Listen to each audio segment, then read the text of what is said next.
Now we are going to discuss each of the area in the library where this ICT impact is identified one by one. The first one is storage devices. In the age of Guru and Shishya Parampara, the knowledge used to transferred from one generation to another through Shruti and Smriti. That is through listening and through memory. Then wall paintings were there. Clay tablets were used to document the knowledge. Then metals were used like Tamrapatra, Lohapatra. Leaves and barks of trees were used to document the knowledge. Then there was a revolution, and that was the invention of paper. Since then, there were manuscripts. There was another revolution, that is the printing technology, and then comes the traditional libraries of books and journals. Then audio-visual media were there, then magnetic storage media, then optical storage media like CDs and DVDs. Then the information used to store in hard disks of the computer, and then came the modern library concepts. E-libraries. The information is stored in electronic or digital format and can be accessed through electronic equipments. Then there was a major revolution, that is networking technology.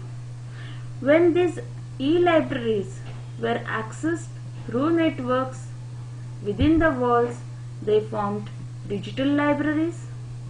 And when these digital libraries were placed on internet and were accessed through the internet connectivity, these became the virtual libraries.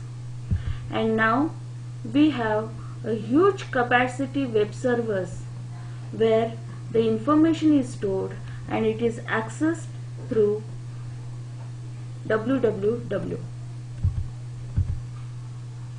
Then memory measures. It is rightly said that because of this ICT, libraries are shrinking. The smallest unit to measure the computer memory is bit, but now we have bytes, kilobytes, megabytes, gigabytes, terabytes, petabytes, exabyte, zettabyte and yottabyte. The information is now stored in huge capacity servers of yottabyte. Then library automation is the another area. Housekeeping operations in a library can be automated, and so as the library services can be rendered through computers. Housekeeping operations include acquisition, cataloging, classification, circulation control systems and serial control systems, while the services like online public access catalogs, bibliographic search services, current awareness services, selective dissemination of information services, online databases services, these can be rendered through automated libraries by using information and communication technology. There are a number of library management software are available to automate the libraries. Some of them are Libsys, Sol, Sling, Softlib, Libman, Librarian, CDS-ISIS, Sanjay, Maitreyi, Librarian, Cybrarian, Autolib, etc. There are some open source software are also available to manage the library automation. Open source means the source code of the software is available at free of cost, and the user can modify this source code also as per their requirement. Some of the open source software for library automation are Evergreen, Koha, GnuGenLib, etc. There are some digital library management software are also available under open access, and the most popular are DSpace, Greenstone, ePrint. Then content management software are also available like Drupal, Joomla, Moodle, etc. What is an automated library? An automated library system that uses a single database for its various operations and services is called an integrated library system, that is ILS. In this particular slide, we can see that the circulation workstation, then cataloging workstation, and online public access catalog.